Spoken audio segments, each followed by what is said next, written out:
سورہ رعد کی ایک وہ آیت میں تمہارے سامنے تلاوت کرتا ہوں جس میں رب تبارک و تعالیٰ اپنے بندوں کو تنبیہاً فرماتا ہے. رب تبارک و تعالیٰ فرماتا ہے وَإِذَا أَرَادَ اللَّهُ بِقَوْمٍ سُوءًا فَلَا مَرَدَّ لَهَا. جب اللہ تعالیٰ کسی قوم کے ساتھ عذاب کا ارادہ کر لیتا ہے یا اسے ختم کرنے کا یا تباہ کرنے کا ارادہ فرما لیتا ہے تو پھر اسے کوئی نہیں ٹال سکتا. فلا مرد لہ، کوئی نہیں ٹال سکتا. اور اسی سے پہلے یہ آیت کا ٹکڑا ہے، شاید آپ نے سنا ہوگا. آج ہم سب کو بیدار کرنے کے لیے یہ آیت کا اتنا ٹکڑا کافی ہے. میرا مولا فرماتا ہے ان اللہ لا یغیر ما بقوم حتی یغیروا ما بانفسہم. بے شک اللہ تعالیٰ اس وقت تک کسی قوم کی حالت کو نہیں بدلتا جب تک وہ قوم خود اپنی حالت نہیں بدلتی. تم یہاں بیٹھ کر کے خود سے کچھ نہ بدلو اور یہ کہو اللہ کی رحمت کب آئے گی، اللہ کی مدد کب آئے گی. قرآن پڑھو، اللہ فرما رہا ہے اللہ تمہاری حالت نہیں بدلے گا جب تمہیں خود فکر نہیں ہے اپنی حالت بدلنے کا. تم اپنے آپ کو بدلتے نہیں اور زمانہ بدلنے کا سوچتے ہو. خود کے اندر ایک چہرہ یعنی سنت کے طور پر رکھنے کی توفیق نہیں ہوتی اور پھر اللہ کی مدد کی اور شریعت کی اور پورے امت اسلامیہ کی دعاؤں کی بات کرتے ہیں. اکثر سوشل میڈیا کے بڑے بڑے مناظر جو بیٹھے ہوئے ہیں، ہاں ان کو دیکھو واٹس ایپ پر فیس بک پر جو بڑے بڑے ان کے کمنٹ ہوتے ہیں، وہ مولانا کہاں ہیں، یہ شیخ صاحب کہاں ہیں، فلاں کہاں ہیں. سب کو جھنجھوڑ رہے ہو تم. امت کے حالات خراب ہیں، دین کے حالات خراب ہیں. سارا ٹھیکہ ان علماء نے لے رکھا ہے، مشائخ نے ٹھیکہ لے رکھا ہے. قرآن تو تمہارے لیے اترا ہے، سب کے لیے اترا ہے. جب قرآن بار بار جھنجھوڑ کر کہہ رہا ہے کہ تم اپنے آپ کو بدل لو، خود کو بدلتے نہیں اور الزام اپنے بڑوں پر رکھتے ہو. یہی مکہ کے جاہل کیا کرتے تھے، یہی پہلی امتوں کے جو جاہل ہوتے تھے وہ یہی کرتے تھے. خود کو بدلنا نہیں ہوتا تو اپنے بڑوں کو کوستے رہتے تھے. ان کی وجہ سے ہم ایسے ہیں. وہ لوگ یہ نہیں کر رہے ہیں، مولانا لوگ کچھ بھی نہیں کر رہے ہیں، مشائخ کچھ بھی نہیں کر رہے ہیں. میرے عزیزو یہ بولنا اب ختم کر دیا جائے. کیا تمہارے لیے شریعت واضح موجود نہیں ہے؟ رسول پاک صلی اللہ تعالیٰ علیہ وسلم کی سیرت آج تک تم نے کبھی سنا نہیں ہے؟ سنے ہو لیکن اپنے اندر جھانک کر کے دیکھو اب تک عمل کتنا کیا، حضور کے راستے پر اب تک کتنا آئے، پھر بعد میں دوسروں تک انگلی اٹھانا. قرآن یہ کہتا ہے کہ اللہ تعالیٰ اس وقت تک تمہاری حالت نہیں بدلے گا جب تک تم خود اپنی حالت نہیں بدلتے. اس پر میں ایک واقعہ عرض کرتا ہوں. بغداد مقدس میں ایک بڑے بزرگ تھے محمد جام رضی اللہ تعالیٰ عنہ. بڑے پائے کے بزرگ ہیں، صاحب کرامت بزرگ گزرے ہیں. یہ وہ دور تھا جب ہلاکو بادشاہ پوری دنیا میں اپنی درندگی پھیلا چکا تھا، جہاں جاتا تھا قتل عام کرتا تھا. یکے بعد دیگرے وہ ملک فتح کر رہا تھا، لاشوں کے انبار لگا رہا تھا. اس کی کرسی تو لوگوں کی لاشوں پر ہی لگتی تھی. ہلاکو نام سنا ہوگا آپ نے، بڑا ظالم بادشاہ. اور یہ جنگ کرتے کرتے جب اس کا ٹارگٹ بغداد ہو گیا، بغداد اس وقت مرکز اسلام کہلاتا تھا. علماء دین وہاں پر کثرت سے ہوا کرتے تھے، علم کی بڑی بڑی درسگاہیں وہاں پر موجود تھی، دانشور وہاں موجود تھے، صوفیہ موجود تھے. تو بغداد میں بڑی بڑی پرانی تاریخی کتابیں موجود تھیں. بغداد کو اس نے ٹارگٹ بنایا. سنیے، بغداد کو جب ٹارگٹ بنا کر اپنی فوج لے کر وہ بغداد پر چڑھائی کرنے کے لیے نکلا تو بغداد سے کافی فاصلے پر پڑاؤ کیا، ابھی کافی دور تھا. اور اس نے اپنے 2 سپاہیوں کو بھیجا کہ بغداد کا معائنہ کر کے آؤ، دیکھ آؤ لوکیشن کیا کیسا ہے. تو اس کے سپاہی جب بغداد کے لیے نکلے تو لوگوں میں ہلچل مچ گئی، بہت سنسنی پھیل گئی کہ ہلاکو قریب آ چکا ہے اور بغداد کو تباہ کرنے والا ہے. کیونکہ سب تباہیاں انہوں نے دیکھ لی تھی، ہلاکو نے کیا کون سے شہر برباد کیے، کتنوں کا قتل عام کیا، وہ سب کو پتا تھا. تو بغداد کے اکثر لوگ دوڑے دوڑے حضرت محمد جام کے پاس آئے، کہا کہ آپ ہمارے رہبر ہیں، آپ ہمارے رہنما ہیں، اللہ والے ہیں، ہمیں بچا لیں، آپ دعا کریں. ہلاکو جیسا ظالم بغداد پر ٹوٹ پڑا ہے.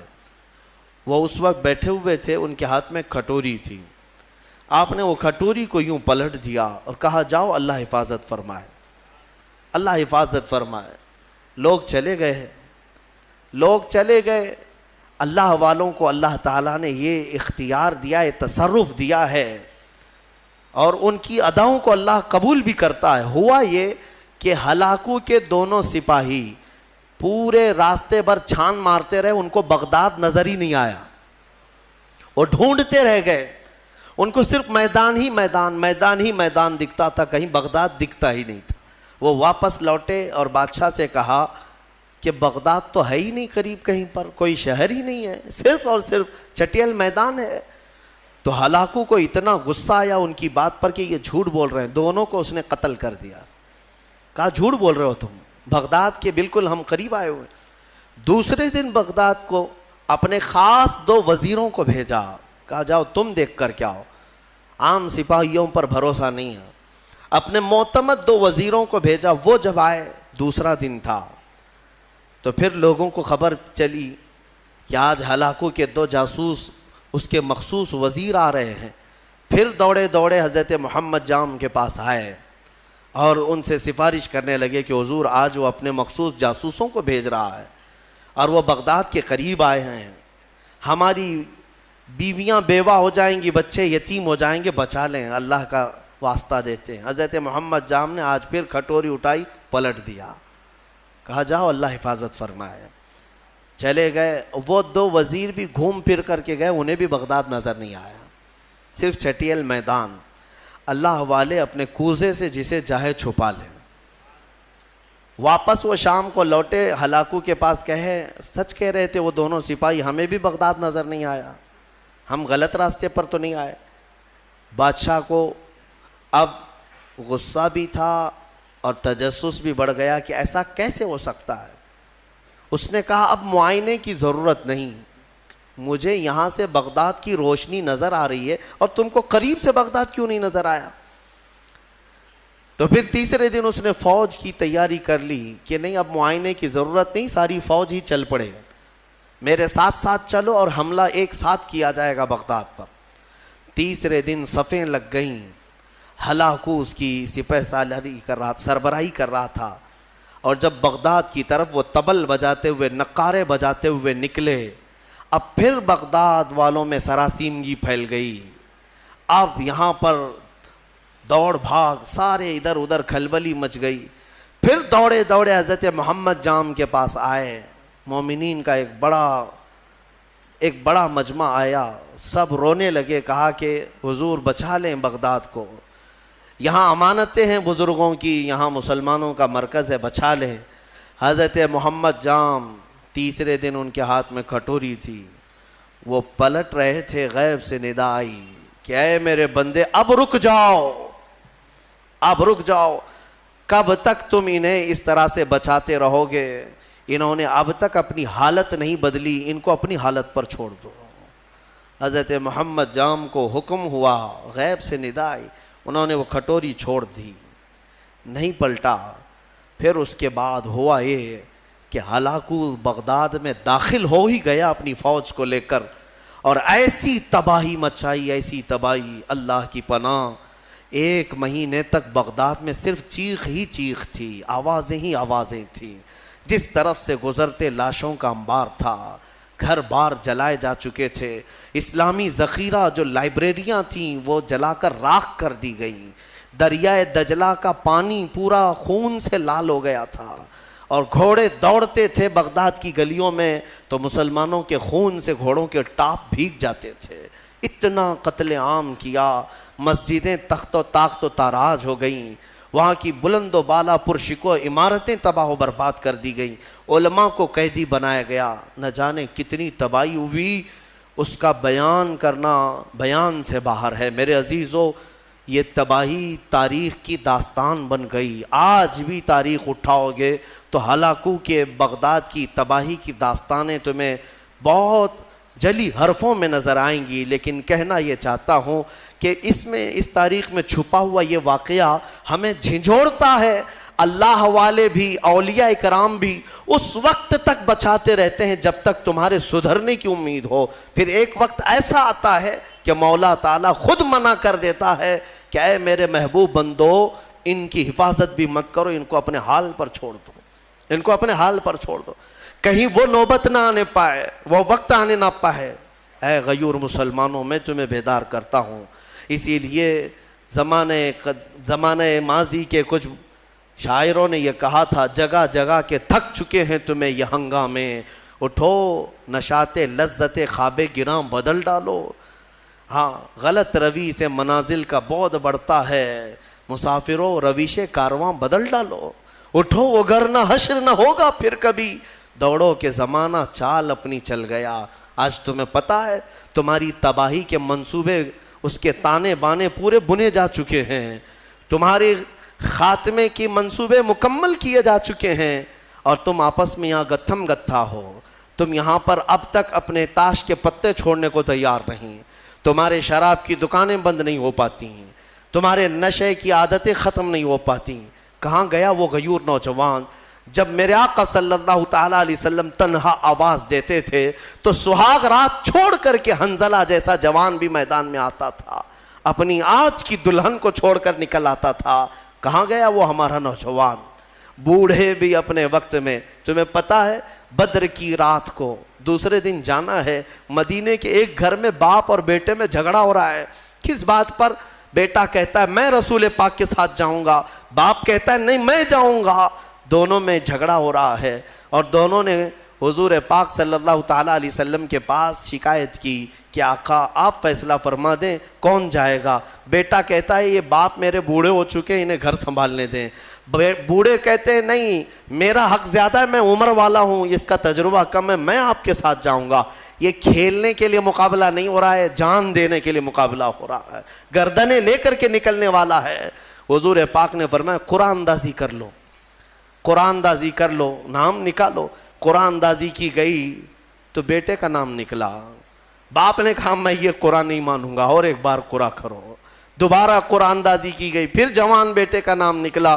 میرے مصطفیٰ کریم صلی اللہ علیہ وسلم نے فرمایا, اس بوڑھے صحابی سے کہا آپ گھر بیٹھ جائیں, آپ کا یہ لال, آپ کا یہ جوان میرے ساتھ چلے گا. جانتے ہیں حضور کے اس فرمان کے بعد وہ بوڑھے صحابی دھاڑے مار کر رونے لگے, یا ویلا یا ویلا, اے اللہ یہ کتنی بری حالت ہے میری کہ میرے بڑھاپے نے مجھے مصطفیٰ سے دور کر دیا. اگر میں بوڑھا نہ ہوتا تو آج چلا گیا ہوتا. وہ جذبہ کہاں چلا گیا ہمارا, وہ جوش کہاں چلا گیا, وہ ولولہ کہاں گیا؟ تم بدلتے نہیں, اور پوری دنیا میں بیٹھ کر تسبیح کے دانے گھما کر اور تم کہتے ہو اللہ کی رحمت آ جائے, اللہ کی مدد آ جائے. یاد رکھو یہ سنت کے خلاف ہے, سنت کے خلاف ہے.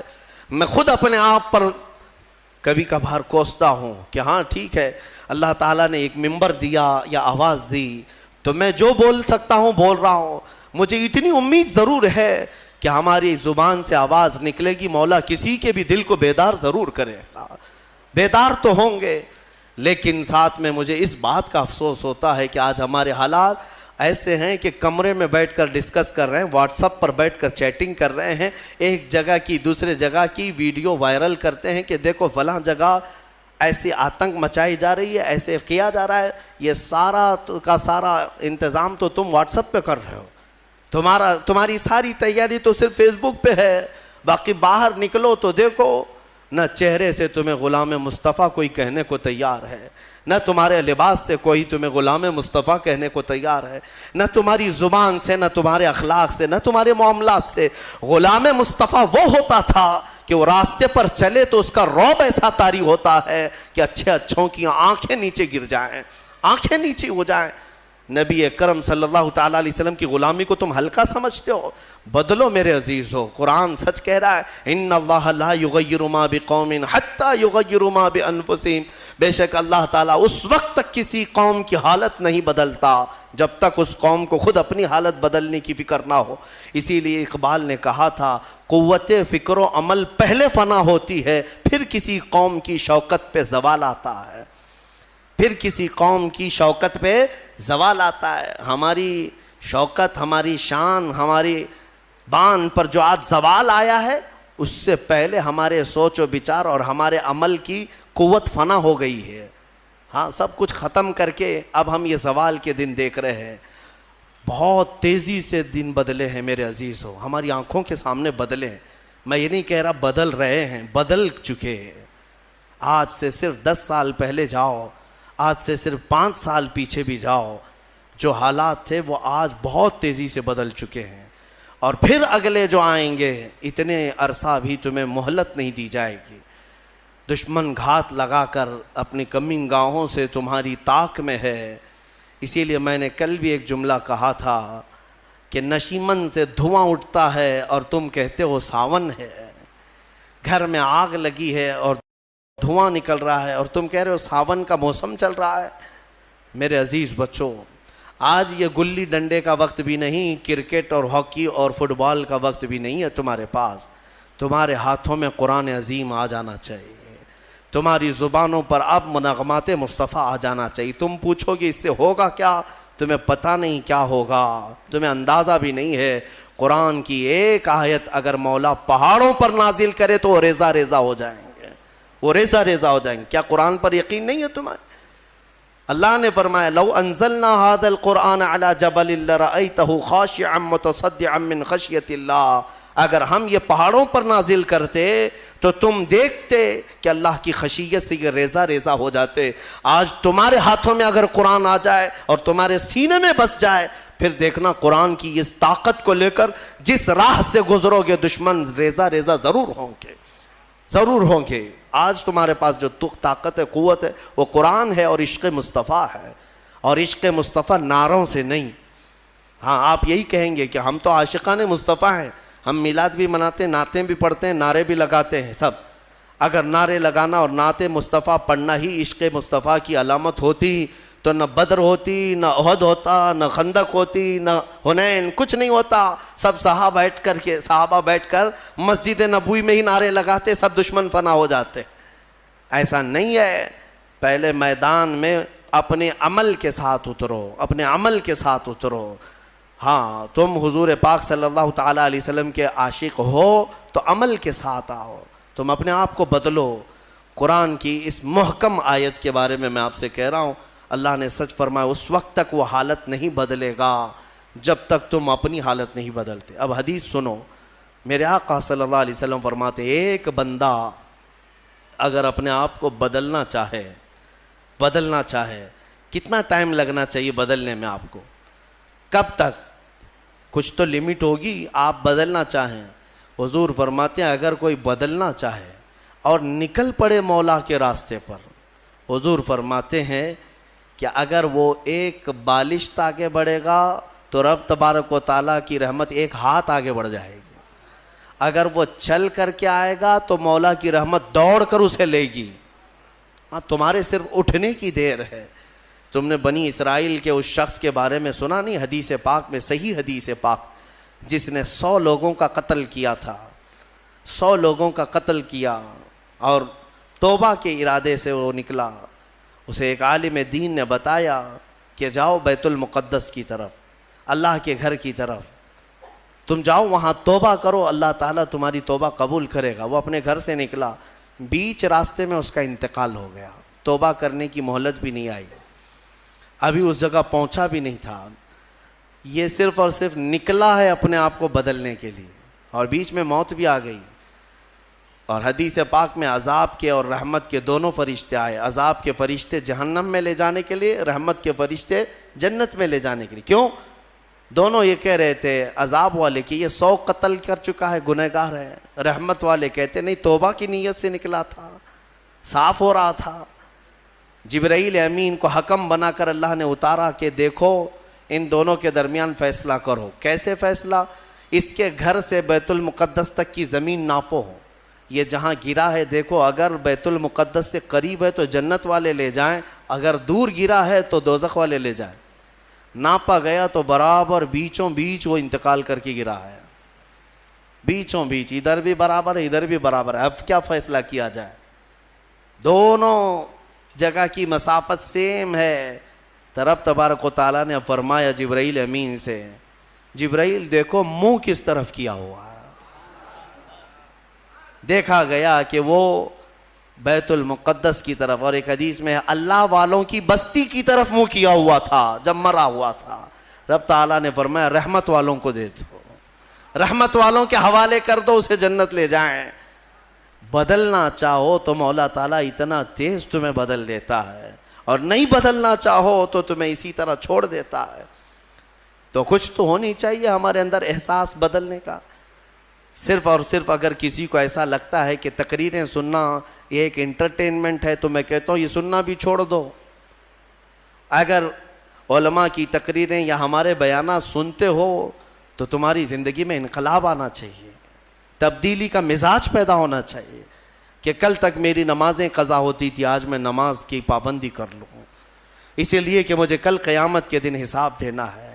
اور اس کے علاوہ آج کے حالات کیا جھنجھوڑتے نہیں ہیں تمہیں؟ آج کے حالات نہیں جھنجھوڑ رہے تمہیں؟ ظالم سر پر آپ ننگا ناچنے کے لیے تیار کھڑے ہیں.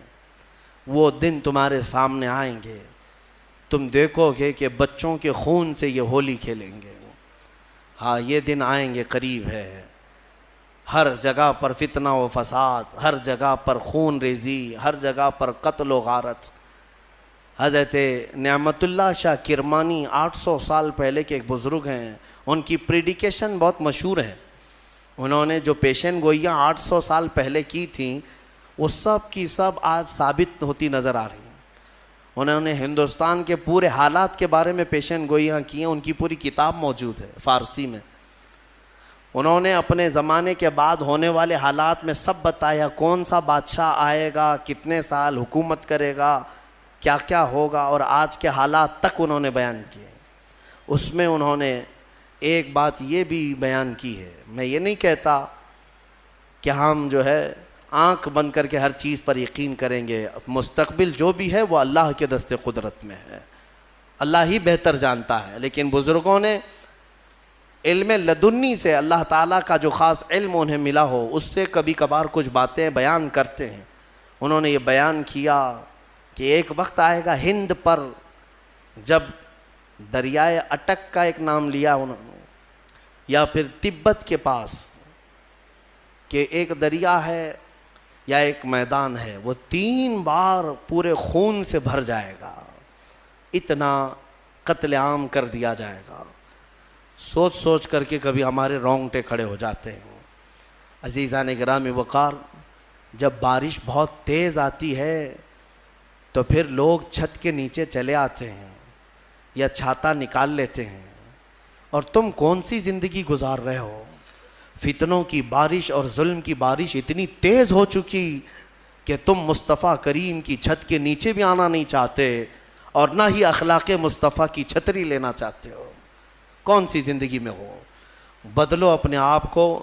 میرے رب تبارک و تعالیٰ کا فرمان حق ہے، ورنہ حالات ہم نے یہ بھی دیکھے ہیں. زندگی تمہاری 80 سال کی ہو جائے، اگر ایک جگہ بیٹھ کر کے تم انتظار کرتے رہے تو کچھ تبدیل نہیں ہونا ہے. وہ خالق اسباب ہے، ساری چیزیں اسباب پر رکھا ہے. مولا اگر چاہے تو ڈائریکٹ آسمان سے تمہارے منہ میں روٹی ڈال دے، لیکن اس کی مرضی ایسی نہیں.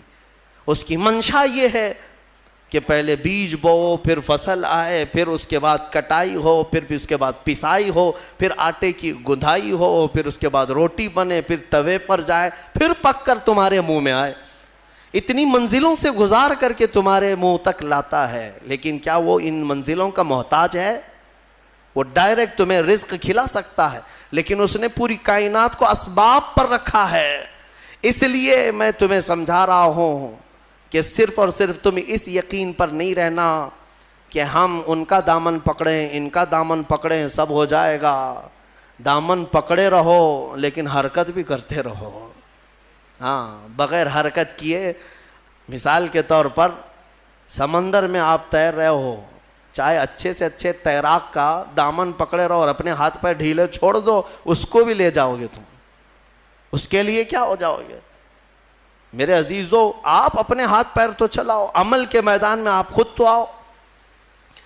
اب یہ آیات کریمہ کے بعد جو آخری میں ہم نے آیت تلاوت کی ہے وہ یہ تھی. اللہ تعالیٰ فرماتا ہے، یہ ہمارے حوصلے کے لیے بھی ہے. اللہ تعالیٰ فرماتا ہے وَلَا تَحْسَبَنَّ اللَّهَ غَافِلًا عَمَّا يَعْمَلُ الظَّالِمُونَ، لوگوں ہرگز یہ گمان مت کرنا کہ اللہ ظالموں کے کاموں سے بے خبر ہے. ظالموں کے کسی کام سے اللہ بے خبر نہیں. وہ جو کچھ بھی کر رہا ہے مولا سب دیکھ رہا ہے، ہر چیز دیکھ رہا ہے، اور انجام بہت قریب ہے. انما یؤخرہم لیوم، اللہ انہیں ڈھیل دیا ہوا ہے. قرآن میں رب تعالیٰ فرماتا ہے انہیں ڈھیل دیتا ہے اس دن کے لیے جب سب کی آنکھیں دیکھیں گی کہ یہ کس پلٹی کھائیں گے، کیسی پلٹی کھائیں گے. اب میں یہاں پر بھی یہی کہوں گا کہ ظالم جس قدر بھی ظلم کر لیں، ایک وقت آئے گا جب میرے مولا کی پکڑ ہوگی. چنگیز نہیں بچا، ہلاکو نہیں بچا، فرعون، قارون، شداد، حامان، ابو جہل، ابو لہب، یہ سب اپنے ظلم کی داستان لکھ کر کے چلے گئے، ان کے نشانات نہیں رہے. تو فی زمانہ ہمارے زمانے کا بھی کوئی ظالم زندہ نہیں رہے گا. رب تبارک و تعالیٰ کی پکڑ آئے گی، آئے گی. یہ اور بات ہے کہ ایک بڑے بزرگ نے لکھا ہے، وہ بہت اچھی لگی مجھے بات. فرمایا کہ اگر اللہ تبارک و تعالیٰ کسی قوم سے ناراض ہو، اللہ کسی قوم سے ناراض ہو تو سزا کے طور پر انہیں حاکم ظالم دے دیتا ہے. ظالم حاکم ہی اس قوم کی سزا ہے. اکثر یہ دیکھا گیا ہے کہ قوم کی سزا ظالم حاکم ہی بن جاتا ہے. رب تعالیٰ کی طرف سے ایسے یہ انجام ہوتے ہیں میرے عزیزوں. پھر جب اجتماعی توبہ کرو گے، اپنے آپ کو بدلو گے، تو مولا بھی یہ کائنات کے سارے اس نظام کو بدل دے گا. اور ایک آیت یہ بھی میں سنا دوں. اللہ فرماتا ہے اگر تم نہیں چینج ہونا چاہتے، طے کر کے رکھے ہو کہ جیسے ہم ویسے ہی رہیں گے، بولنے دو مولانا لوگوں کو، ہم جیسے ویسے ہی رہیں گے. ان یشاء یذھبکم، اللہ فرماتا ہے اگر تم یہ نہیں چاہتے بدلو، اگر اللہ چاہے تو تم سب کو ختم کر دے گا. وَيَسْتَخْلِفْ مِن بَعْدِكُم مَّا يَشَاءُ، تمہارے بعد پھر جسے وہ پسند کرے گا اس کو اپنی زمین پہ لائے گا، پھر کسی اور قوم کو وہ بسائے گا. ہم سے پہلے بھی قومیں آباد رہی ہیں. تم سے نظام کائنات نہیں ہے، تم سے دنیا نہیں چل رہی ہے، تمہاری وجہ سے سورج اور چاند کا نظام نہیں ہے. تمہیں تو اللہ تبارک و تعالیٰ نے اس کائنات میں ٹھہرنے کا موقع دیا ہے. اگر تم یہ سمجھ رہے ہو کہ میرے ہی سے سب چل رہا ہے تو خام خیالی ہے. ہاں، بدلنے کی اپنے آپ کو فکر آج ہی سے طے کر لو. اللہ رب العزت کو گواہ بناؤ، میرے مصطفیٰ کو حاضر و ناظر مان کر ان کے دربار میں یہ کہہ دو ایک بار میرے آقا کو شاہد مانتے ہو، میرے آقا کو حاضر مانتے ہو، میرے آقا کو ناظر مانتے ہو، تو پھر ان کے سامنے ہاتھ جوڑ کر کے یوں کہو میں مجرم ہوں آقا مجھے ساتھ لے لو، میں مجرم ہوں آقا مجھے ساتھ لے لو. کہ رستے میں ہیں جا بجا تھانے والے، چمک تجھ سے پاتے ہیں سب پانے والے، میرا دل بھی چمکا دے چمکانے والے. برستا نہیں دیکھ کر ابر رحمت، ہم بدوں پر بھی برسا دے برسانے والے. ایک میں کیا میرے عصیاں کی حقیقت کتنی، مجھ سے 100 لاکھ کو کافی ہے اشارہ تیرا. یا رسول اللہ تو جو چاہے تو میل میرے دل کے دھلیں، کہ خدا دل نہیں کرتا کبھی میلا تیرا. یا رسول اللہ تیرے ٹکڑوں پہ پلیں، غیر کی ٹھوکر پہ نہ ڈال، جھڑکیاں کھائیں کہاں چھوڑ کے صدقہ تیرا. گندے نکمے کمی مہنگے ہیں کوڑی کے تین، کون ہمیں پالتا تم پہ کروڑوں درود. اور بے ہنر و بے تمیز کس کو ہوئے ہیں عزیز، ایک تمہارے سوا تم پہ کروڑوں درود. کر کے تمہارے گناہ مانگے تمہاری پناہ، اور تم کہو دامن میں آ تم پہ کروڑوں درود. بخش دو جرم و خطا تم پہ کروڑوں درود. گرچہ ہیں بے حد قصور تم ہو عفو و غفور، گرچہ ہیں بے حد قصور تم ہو عفو و غفور. بخش دو جرم و خطا تم پہ کروڑوں درود. رزق کے قاسم ہو تم، خلق کے حاکم ہو تم، جو ملا تم سے ملا تم پہ کروڑوں درود. یا رسول اللہ تم ہو حفیظ و مغیث، کیا ہے وہ دشمن خبیث. تم ہو حفیظ و مغیث، کیا ہے وہ دشمن خبیث. تم ہو تو پھر خوف کیا تم پہ کروڑوں درود. بس یہ اعلیٰ حضرت نے ہمیں سکھایا ہے، یہ اعلیٰ حضرت نے ہمیں سکھایا ہے۔ جس دن تم بیدار ہو کر میرے نبی کو شاہد مان کر کے یہ کہہ لو گے، انشاءاللہ وہ بدلیاں چھٹ جائیں گی، وہ ابر ہٹ جائے گا، یہ ظالموں کی نحوست ختم ہو جائے گی۔ دیکھنا تم اپنی آنکھوں سے ان کیڑوں کو مرتے ہوئے دیکھو گے، تم اپنی آنکھوں سے ان دجالوں کو تباہ ہوتے ہوئے بھی دیکھو گے۔ انشاءاللہ ایک دن میری یہ قوم بدل جائے گی۔ تو اقبال نے بھی کہا تھا کہ کفر دم توڑ دے گا ٹوٹی ہوئی شمشیر کے ساتھ، گر تم نکل آ جاؤ ایک بار نعرے تکبیر کے ساتھ۔